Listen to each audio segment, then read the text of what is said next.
Good evening and welcome to Sunday Live. My name is Emma and I am your host this evening. This evening we're going to continue in our series that we started last month, God in Hard Places. And this series is bringing really a greater depth of vulnerability to what my guests are bringing. They're sharing deeper parts of their story with us. We're incredibly privileged that they're doing that. And so it is bringing a greater depth of vulnerability. And we aren't experts. We're not mental health professionals or anything like that. We are simply ordinary people sharing the parts of our journey with you who are listening. Therefore, if you want to be a part of this conversation in any way, shape, or form, if you want to throw a thought out, or if you want to ask a question, then you can do that using the number on your screen, 07624 566 261, and then the team will get that to me to kind of add into our conversation, or you can use the chat function on YouTube, and the team will pass that to me. We would love to have your thoughts or your questions in our conversation this evening. So, joining me at the table tonight is Chris, another Chris. I had a Chris last month, and I have a different Chris this month. So, Chris, thank you for joining us this evening. Before we dive in, and before we kind of open up parts of your story, just tell us a brief little bit about you, so that you're not a total stranger to those who are listening. I hope I'm not a total stranger. Doing all the prep for this is the question that stumped me the most. Where am I going to start and what am I going to rabbit on about? Hello, I'm a stopover. I've been here for 23 years. Really? Were you not born here? No. I never knew Do you know that. nothing about me? Obviously not. I'm from, you can't tell anymore, but I'm from Yorkshire, Huddersfield, West Yorkshire originally. So I don't No way. Yeah, I know. I don't have... Genuinely, this is probably the most shocking information I'm going to hear all night. We've got a lot to get through. Yes, I came as an 11-year-old. This has obviously become home, and it's this and Yorkshire very much hand in hand are home to me. I'm married to the amazing Mary Walker. Whoop, whoop. Whoop, whoop, indeed. We like Mary. Good. She's a good one. She is the best. Dad to two amazing girls, and another very soon, hopefully. Yes. God willing, very, very soon. I'm 34. By God's grace, I have known... So old. I mean, you're younger than me, but so old. Well, I didn't want to mention it, but I think going way back, I think not the oldest person. No, you're not the oldest person in the room. Anyway, I'm not mentioning the room, just mentioning you and I. By God's grace, I have known him as long as I've lived. I have had times where it's been hanging by a thread.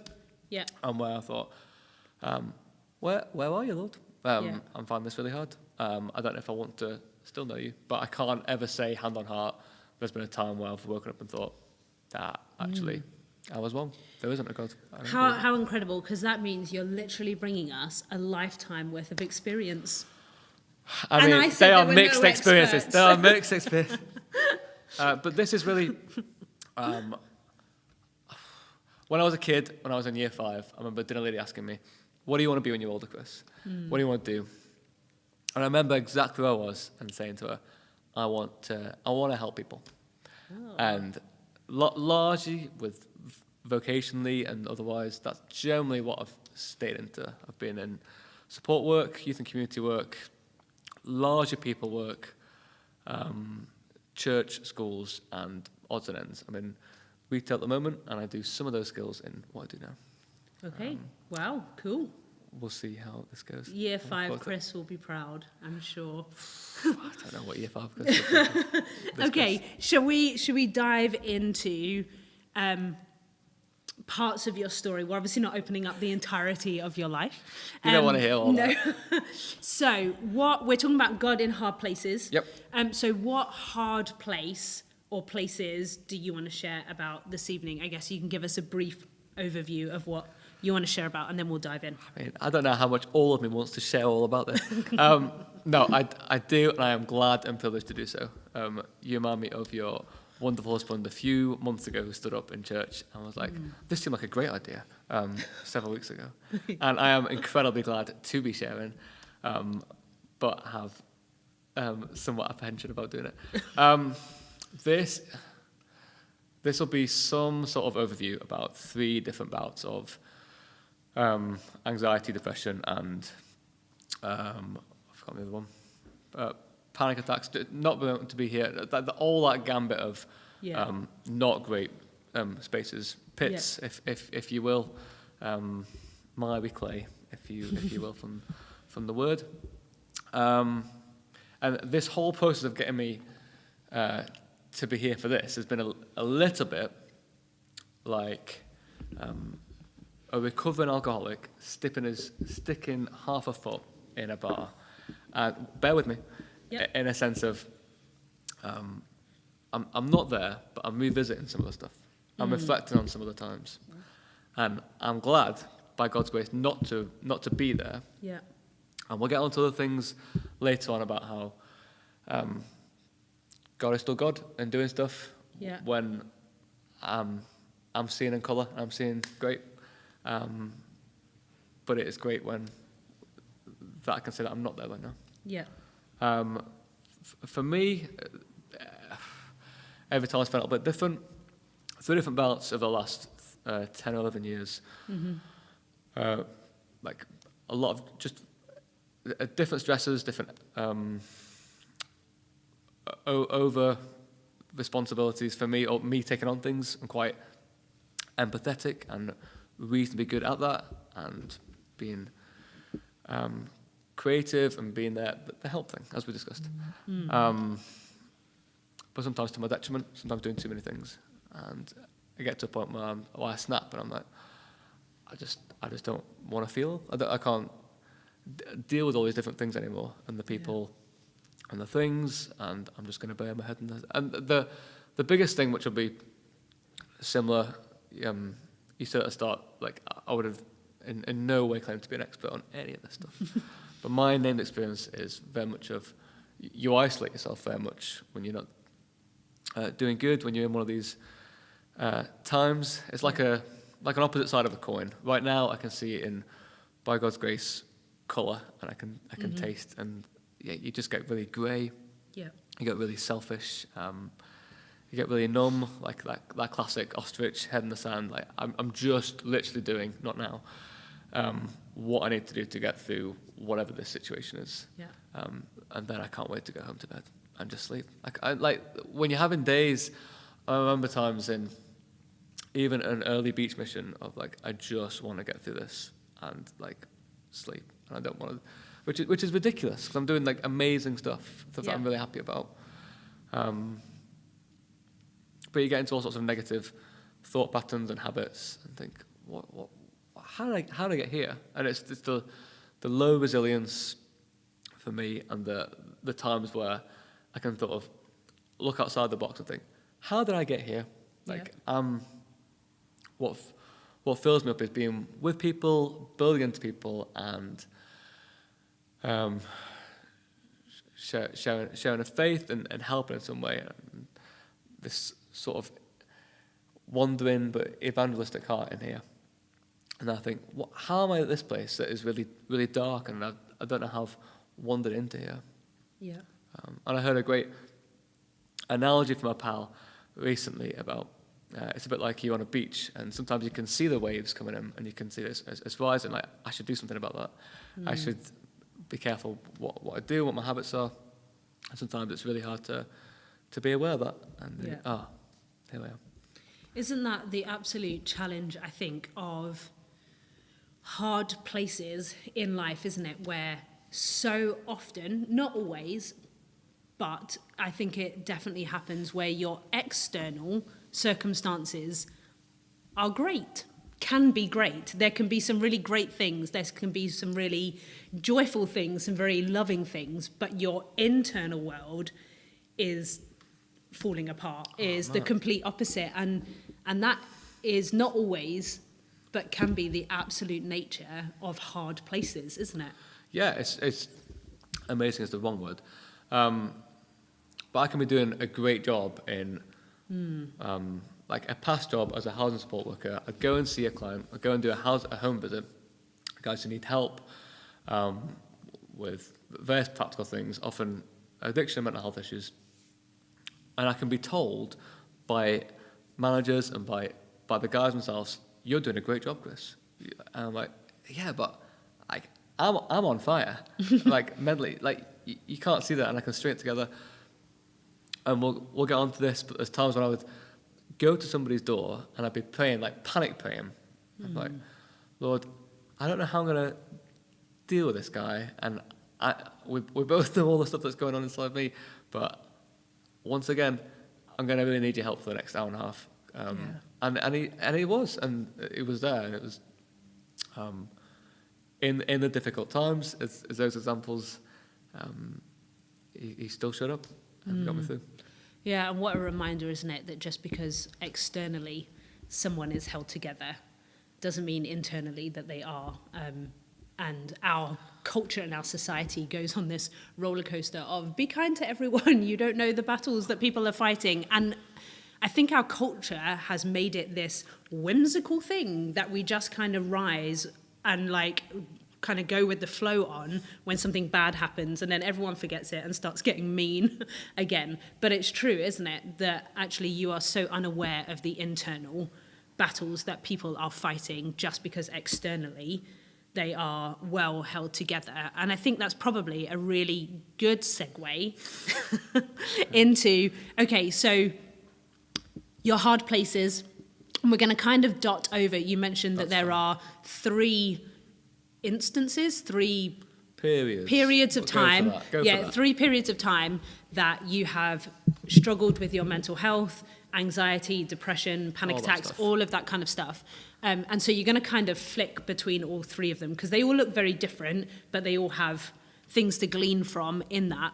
So you talk about at that door in your job of panic praying and going to God, and God was with you. So my question is, what was your relationship with God like when you were in like the pit of it all, whether it was 1, 2, or 3 periods of time? What was your relationship with God like kind of in the middle of all of that stuff? Well, I mean, it was mixed. Sometimes it was a mess. Sometimes to not have to deal with me, I wouldn't want to deal with God, because by praying and by chatting and being open about, hey, it's me again, on the phone, then I'd have to recognise that I've got to, acknowledge the stuff that's like, I realise that all this stuff is still on fire and I'm not doing great. But very up and down as well. There were some times when I was just really, really desperately honest. I have almost finished reading the Psalms with a friend's commentary on it recently, and not that I'm the first person to realise there's some absolutely brutal honesty in there, in like, God, you're amazing, and then the next Psalm, well, where are you? Like, literally, where are you in this time? Like, and demanding of God, like, how are you not seeing what's going on here? How are you not seeing how messed up I am? Yeah. And of course he sees. Of course he's aware. And again, we'll get on to more of that. But he is still God, and that actually in itself helped me, of knowing like God stays who he is and doesn't change, despite where we feel we are. I'm going to try and tell a couple of stories. Yeah. I don't have too many tangents. No, go for it. I could see little shards of light, as I've mentioned before to some folks, in the worst times. So I went to visit one of these guys in like 2021, 22, and like there's chaos abounds. There's lost his keys. There's all sorts of going on in this guy's flat. So I'm trying to work through a list of practical things and phoning GPs and otherwise. And he says out of nowhere, like, why do you do this, Chris? Like, what's in it for you? Yeah. Like, do you pray? And like, is this God that you speak of?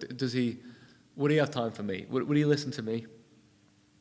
And I don't say it to sound like holier than anybody. It's a real privilege to remember driving home that day thinking, wow, like I've been involved in this amazing conversation with this guy who I probably won't see again, certainly not out of this professional relationship. And I've left something, hopefully, of, yeah, you can. And that's amazing. Whilst fully knowing that today, I'm still not going to be great. And it would be months until I was recovered in a better place. But that was really cool. That is, sorry to just interject. I think for me, when I hear stories like that, and I know I can pinpoint stories in my life when I haven't been in a great place, and yet somehow God uses me in a really impactful way for someone else, and you're kind of like, oh, but I was a mess. God, what were you thinking? And isn't it?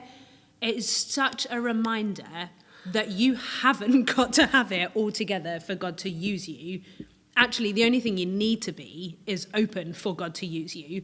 And sometimes, I would say, certainly for me, and I don't know if this was the case for you, not even consciously aware of my openness. I'm just kind of doing my thing because you have to do your thing, you have to do your job, but like you have to show up and do things. And then God uses you even when you've counted yourself out. Like, I'm off today. Like you're well and truly counted yourself out, and God's like, hello, here's going to be this little opportunity. And you just think, God, what are you playing at? But he does it time and time again, doesn't he? Yeah, unplanned. I remember going to play pool and literally trying to consciously have, like, I'm having a night where I'm not doing schools, youth, ministry, any of that sort of stuff. Unplanned, and then this guy starts talking about his kids who've died, and like relationship with God, and like, what? Who am I to be here for this conversation? And arrogantly, I was trying to have a night off, but who am I going to argue with the Lord about such things? I was impressed is the wrong word. I remember being in Chester. I was at uni there. I did youth work and theology quite a while ago. Big up, Chester. And I remember sitting on my bed when I was not good in 2014 and saying to God, like, maybe you should just leave me. Like, I'm not good. I know the state I'm in. I know the habits that I'm in, and that my frame of thinking and my frame of reference isn't good. Don't be here, God. And I'm glad that he didn't say this. I'm glad that he didn't say yes to this. But I really vividly remember a pal saying similar. I was like, he just said no. It was a real clear sense of, like, I'm not gonna do that. Like, I'm not. This isn't the time that you kind of come out of this particular place, Chris. And this is all very paraphrasing, but a real sense of that will come. But for now, just trust that I'm not leaving you, which was amazing. And then my last one. Indulge me for Star Wars. I don't know how good modern Star Wars is. I've avoided most of it. The last three films. So we're talking about the original trilogy then? Oh, yeah. Well, I will specify. I've just gone off on the fly to badmouth Disney's Star Wars. But, sorry, guys.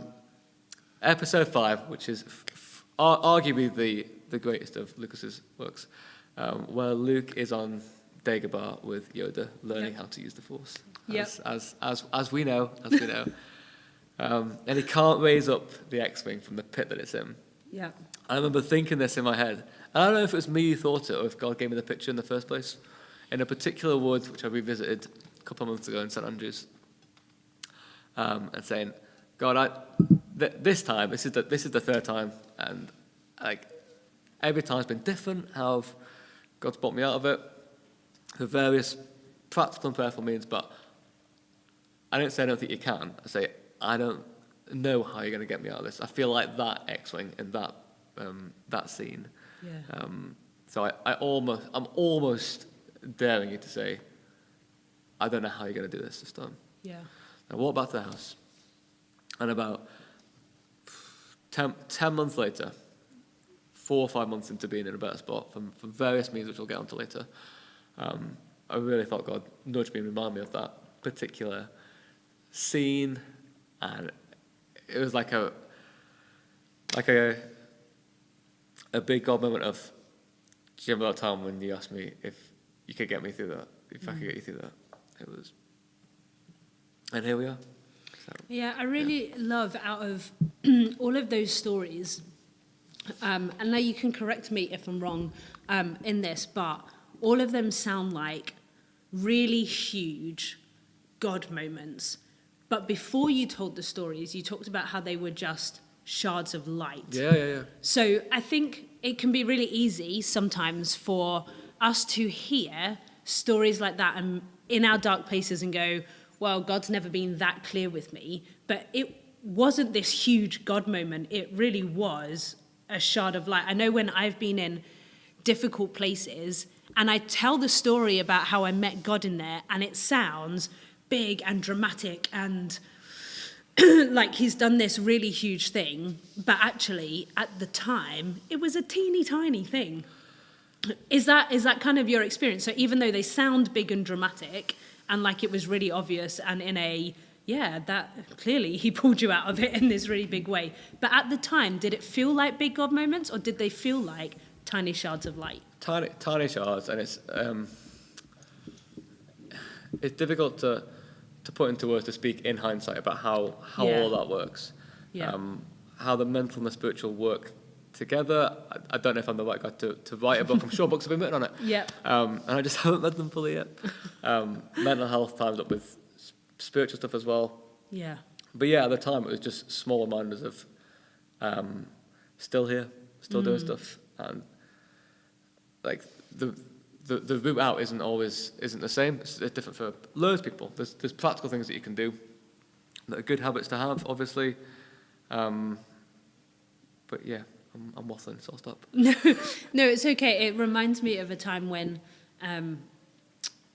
I wasn't in a great place, when my twin brother was ill, and I remember being in a really awful place in my relationship with God, and similarly to you, just saying to God, I don't think I want to do this Christian thing anymore.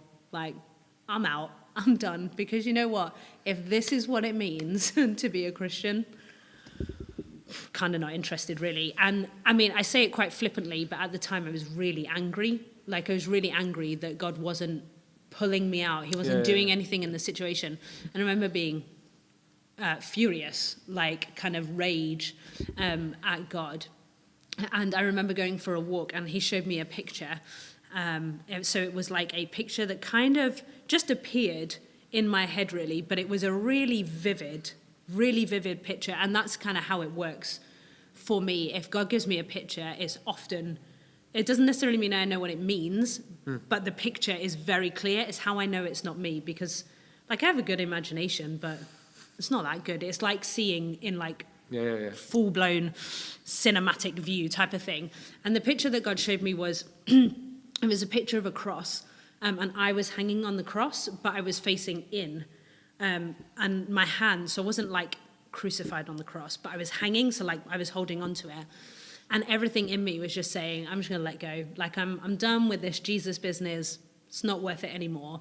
And like 2 feet came and stood on my hands and was like, you can let go, but I won't let you fall.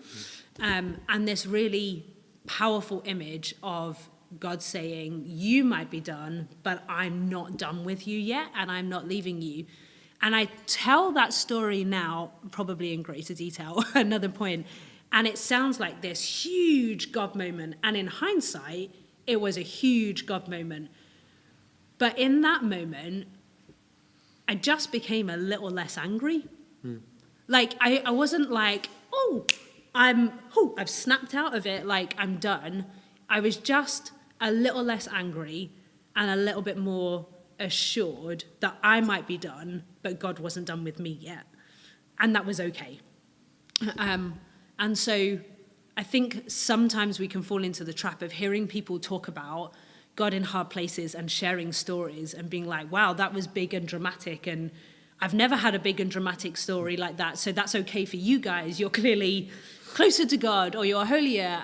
Absolutely not.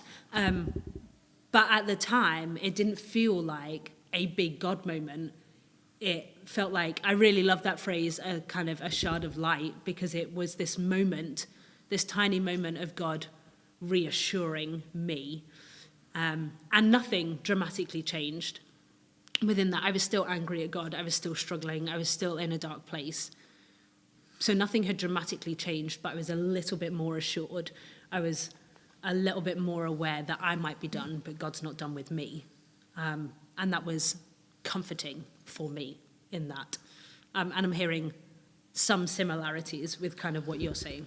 Yeah, I've been really angry at times when I've initial few months of looking around my surroundings in my head, I'm like, oh, I'm here again. And I'm really angry that you've let this happen again, Lord, that you've like allowed this to happen, as if he stopped being aware of me while sustaining the entire universe. But I've been like raging, like, why have you? I don't know if I can do another period of this blackness and sludge and like numbness, and like you just get so selfish. You just get so selfish. You just think about, how am I going to get through this moment, and I don't know what to do next. But you're right in what you said before about the looking at somebody else's such a story and thinking, well, why have they got a story like that? And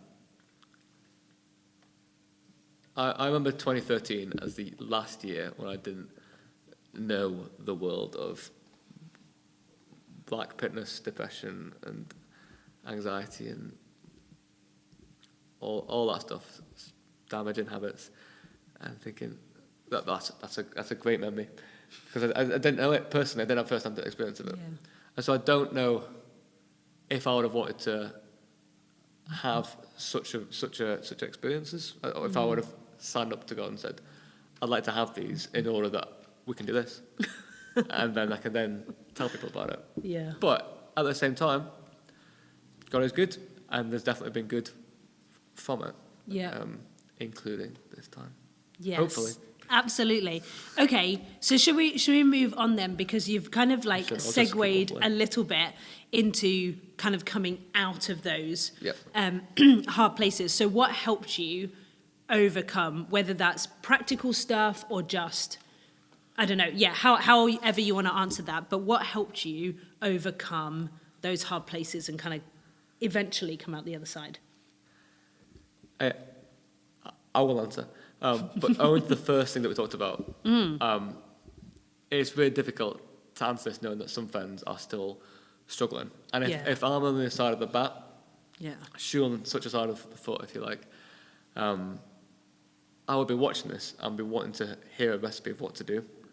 And I wish I had that. Yeah, there isn't one. There isn't, because the things that have helped me, there's some things that are in common, but each time God's taken me on a different journey as to, this is the practical thing that's going to be the on-the-ground catalyst for you coming out of this period of black hole depression, Chris. And you don't know it is yet until you've done a little bit of it. Yeah. I had a wonderful David Stewart and Amanda Brown sit either side of me in Life Path, a kids curriculum.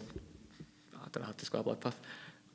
So curriculum day for primary school children in year 5. That's better than... It's an RE curriculum day. Yes, it is. There you go. Then, in 2014, when I was not good, and said to me, why don't you consider doing Beach Mission? You haven't got anything booked out for them. You start with SCMT in September, back as an intern. I was like, great. And little did I know that 2.5 weeks, as I've shared with Evelyn and others before, was like massive for me, massive reconstruction process, like community. I'm with people, I'm with Christians, I'm doing a thing. There's similarity between this and all 3 times of having a focus. I don't think you get very far sitting on your own, on your backside at home, and just waiting for it to pass. Yeah. I think you're much better doing a thing. Run, walk, do something active.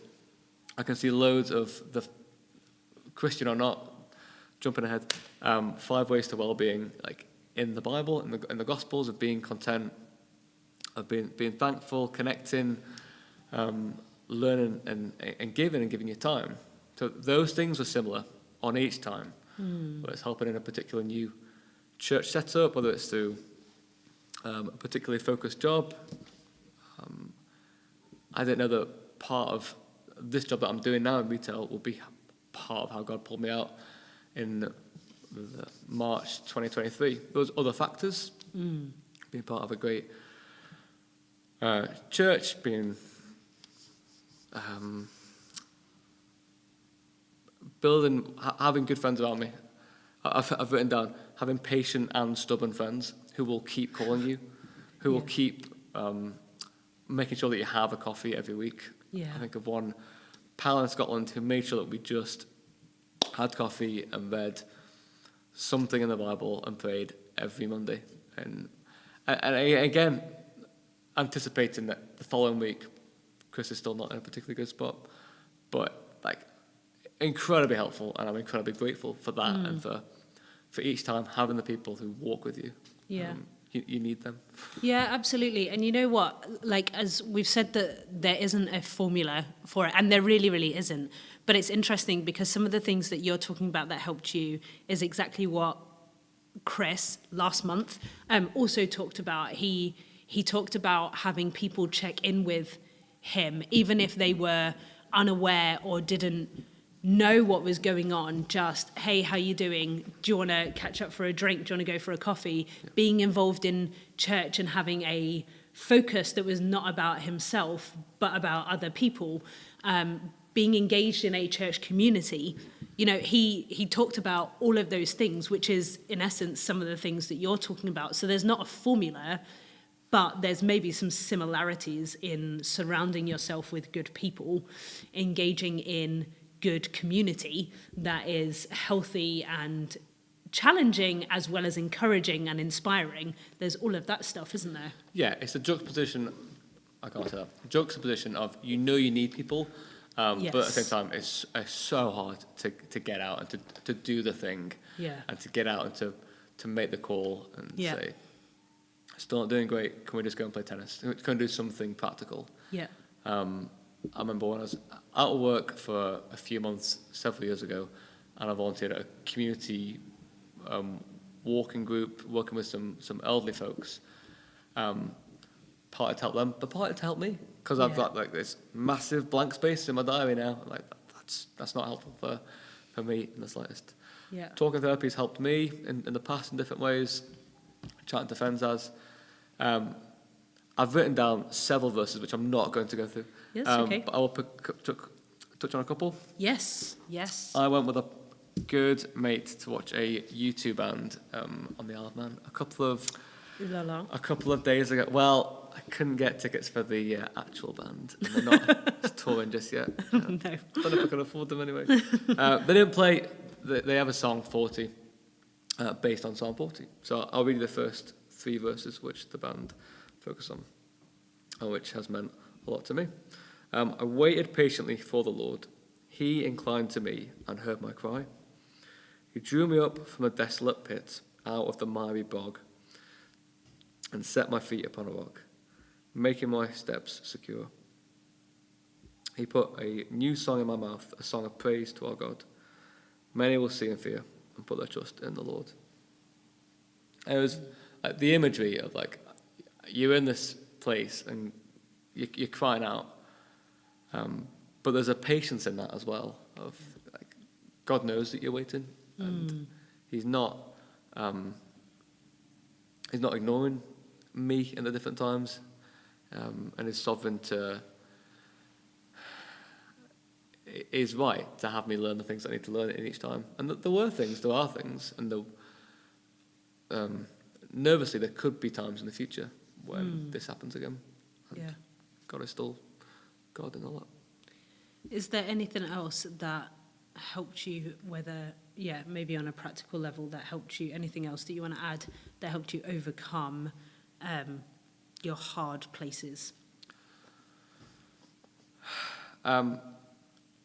Sometimes it is the simple things of like, just eat and try and sleep well. So I talked before about sometimes you just want to long to go to sleep, and that's not healthy. But there's a point of do the practical things that actually are good. So go out, yes, see people eat well and sleep and get into better rhythms. That's what a job has helped do that with. I think of Elijah in 1 Kings. Yes, in the Old Testament. In the Old Testament, yeah, yes, yeah. Let's give context. It has this incredible time showing that God is good, and this God that we know now in this year is that same God, and it's still good, and it's still. And at a time, I just want proved an incredible point to people who didn't believe that was the real God. And then the next chapter, we see the same guy. I can't find it. I didn't put my foot. He has like a total mental He health does. crisis, He does. doesn't He does. He cowers. He runs away. Yeah. And he's so fearful. And he, like Jonah, people who haven't read much of the Bible often still know the story of Jonah. It's an incredible story. I love how it ends. And both Elijah and Jonah are crying out, that's it. I'm done. I've tried to do things for you, Lord. I don't know if I can keep doing that. I don't like the way that you're working. So let me go. Take me out. I'm not. And then just the graciousness of God not to go, fine. Singed. Singed. But to then send an angel to be like, just eat something, Elijah, and then just sleep. And then just eat something, and then sleep. And then very slowly, you're going to do the next thing, and there's your next instruction, and go and do those things. Yeah. And it's a different direction that he's gone on now. Yeah. You don't, in my experience, you don't end up the same person that you were before. You can't. It's still part of your story. Yeah, your experiences change you and mold you and help you to grow, and all of that. They contribute to who you are in this very moment, isn't it? And I really love the story of Elijah in the Old Testament. It was probably quite a while ago now, but I spent a little bit of time going through that story with a group of teenagers, and I really love it because Elijah, if you've never heard of him, is a part of some insane miracles that God performs, isn't it? Takes something soaking wet and turns it to fire and defeats a whole load of people, and it's a really, really triumphant story. And then Elijah goes into a full-blown mental health crisis, doesn't he? Where he's like, God, kill me. I want to die. I am done. I am too scared. I am too done. Kill me. And I love it that God comes and takes care of his physical needs. Doesn't try and fix him, doesn't do anything else. He brings him food and he tells him to sleep. And I love that he just takes care of Elijah physically, and out of taking care of him physically, he goes on this journey of restoration. And Elijah is one of the great Old Testament stories, isn't he? And he becomes this real person of faith that lots of people look to as the giants, one of the giants of faith that we might refer to in the church. And actually, he has this whole moment of, I can't do this, God. That this full-blown mental health crisis, and how God, as you say, graciously comes to him and feeds him, gives him water, and tells him to sleep. And I love it. And then Elijah goes on to do more incredible things and train someone else to carry on the work beneath him and all of that kind of stuff. And it is as part of Elijah's story, isn't it? This triumphant and then this dark, dark place. And it contributed to who he was. But it's great that it's still in there. To still see, much like the Psalms and much like what I see of Peter particularly in the New Testament, his arrogance to say, I want to be important, his arrogance to just not understand the way that Jesus does things differently. I love and relate to a lot of that. Let's go and do a thing. Let's be brash about it. Okay. And Jesus, no, as in him saying to this, no, not me. What are we doing? What is Chris talking about? He's lost the plot. And Jesus say, that's not how this works. It's different. Did you have something else you wanted to read? Well, no, I'm just going to jump ahead, but I think you're going to... Yeah. So, okay, let's jump on, because I know that the sovereignty of God, the sovereignty, is that where you thought I was going? Yes. Yes, great. The sovereignty of God. That, I know when we've had a conversation in preparation for this, you talked about the sovereignty of God a lot, and the meaning of that and the impact on you. But let's not assume that everyone even knows what we're talking about when we say the sovereignty of God. Yeah, of course. So, what is it? What is the sovereignty of God? What do you mean by the sovereignty of God? And how did that help you? How did that make a difference? What's the impact specifically on realizing and knowing the sovereignty of God? So, if I don't sufficiently unpack the term, then you are welcome I will question you That's more. Fine. You're welcome to back me up. God being sovereign means that, like, God is right, and God is still being God, like, all the time, regardless of what you're seeing. Great. Yeah. I'm getting a certain nod. Sure. I don't carry a standard here, so that was good. Good. So we read it in the story of Jonah, we read it in the story of Job, and even in this morning at church, we're talking about the works in the vineyard of, like, the guy who owns the field is saying, like, it's up to me how much I pay the workers. It's like I made the rules. Yeah. So I'm not going to necessarily show you Job jumping around a little bit. Why this happened? We see a little bit of that in the first few chapters of Job, and then the end. We just see this incredible questioning of a response from God to Job of, like, do you know, like, where the storehouses are for hail? Like, do the lightning bolts respond to you? And what can Job say? Like, no. You're still God, even with all this stuff going on. So we talked about pictures from God. One of them, in one of the times, was like a train being off a track, which is never usually a great sign. No. The train is a lot less useful when it's off a track. And it was just a knowing of, like, right, Chris, we're going to do that thing again where you don't want to be this place. But there's some things that we need to work on off the track, and then I'll put you back. But but it's like you're still you. I'm still me. You're still a train, even if you're not on a track, right? Don't want to lose the analogy and get too deep with it. But I remember being so raw, like, so. It felt like each time, particularly the latter two times, the last one was the longest. Like, so seen, like, so, like, I'm walking on nerves, and all of my nerve endings are showing, and people can see me. I was like, there's non-arrogant way to say sometimes I can be funny. Sometimes I can be funny. And when I'm in that place,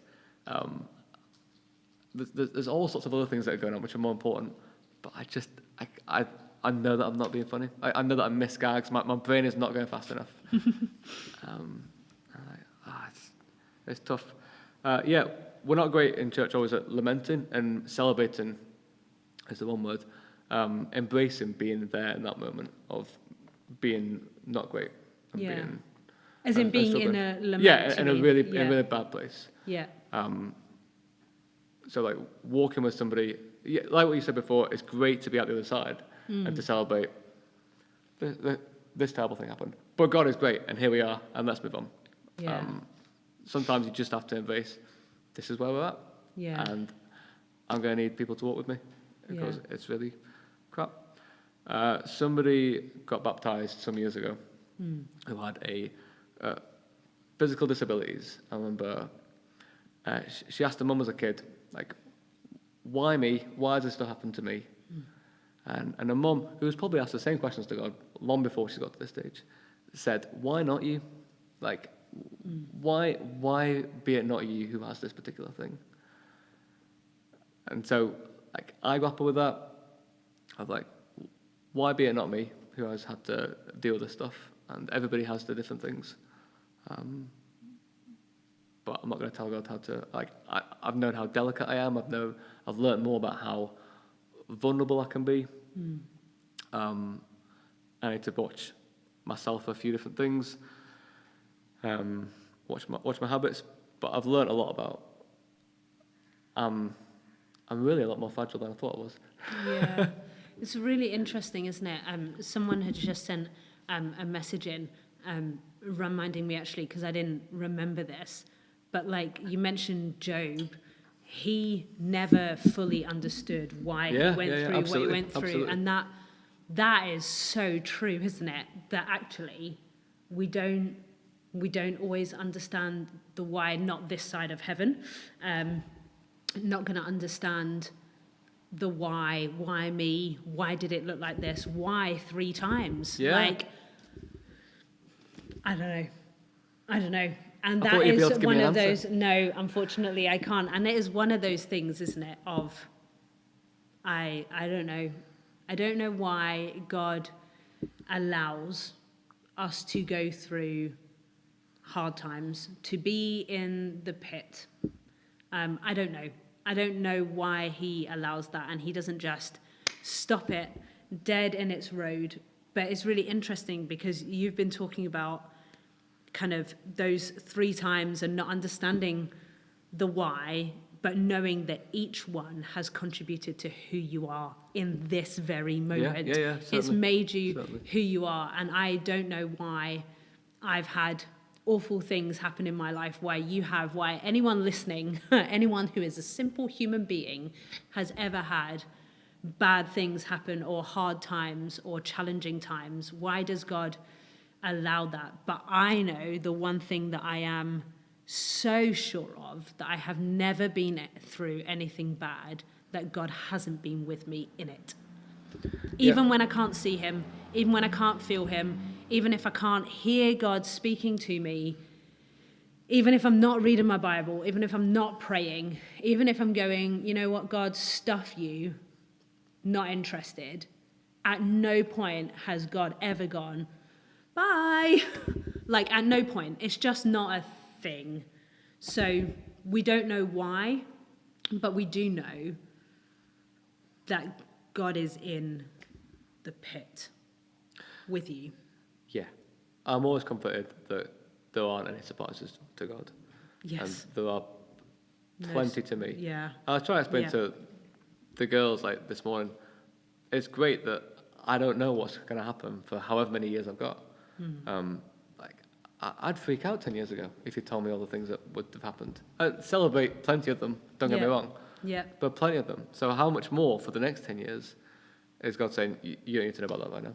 It's a good thing. You need to deal with this Yeah. and just think about this thing. Yeah. Don't think about anything else yet. Yeah. Yeah, absolutely.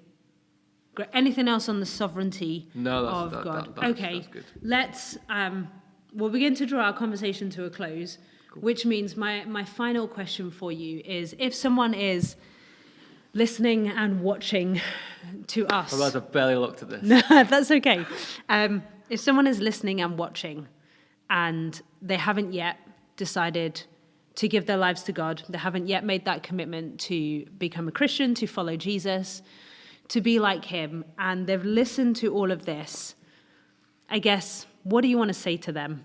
Because we've talked about, unsurprisingly, God a lot in this. So what would you want to say to the non-Christian who is watching and listening to us to share? The floor is yours, Chris. Goodness. I guess for me and for everybody, God is still God, whether somebody is on the edge of belief or somebody's not. That doesn't change how real God is.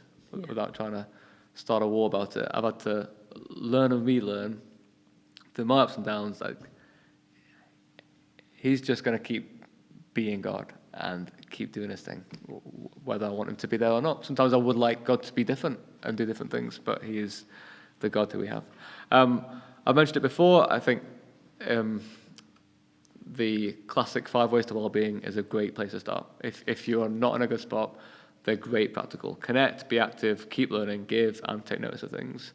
Say them again, say them slower, because my brain can't keep up with that. So I'm going to say that someone else is like me and has a slow brain. Say them again, slower. Go on. Connect, be active, keep learning, give, and take notice. I will caveat that with I do see them biblically already. Of like God is aware of what we need, practically, spiritually, but is also well aware of the mental stuff that we struggle with as well. Yeah. I would say recognize that you and I are perhaps a bit more fragile than we think we are. We live in a time such as this that says you can be anything you want to be, and you can take on all these commitments, and you can balance them. You can juggle really, really well. Yeah. And like it's just a fallacy because you can't. There's limits. I know what my tanks are. My the way that I split my life up. I think I need to look after this area more. I need to give it more here. I need to give it more to me and to my mental health. I have a specific tank called my mental health, social, doing things for me, as well as my having time with God tank. That's important. And yeah, just be aware that you're delicate, and that's okay. Yeah, absolutely. Good. Thank you so much for sharing so openly about parts of your story and sharing the things that you have learned, and therefore the wisdom that you have for us. I guess on that note, we have our Sunday Live pack. So if you have been listening to this and you're thinking, actually, I would love some practical help on my walk with God, then we would love to gift this pack to you because God sees you, and we would love to help with that. So we would love to send you a Bible and then a 30-day practical introduction to reading the Bible by Nicky Gumbel, who is the author, founder, starter of Alpha.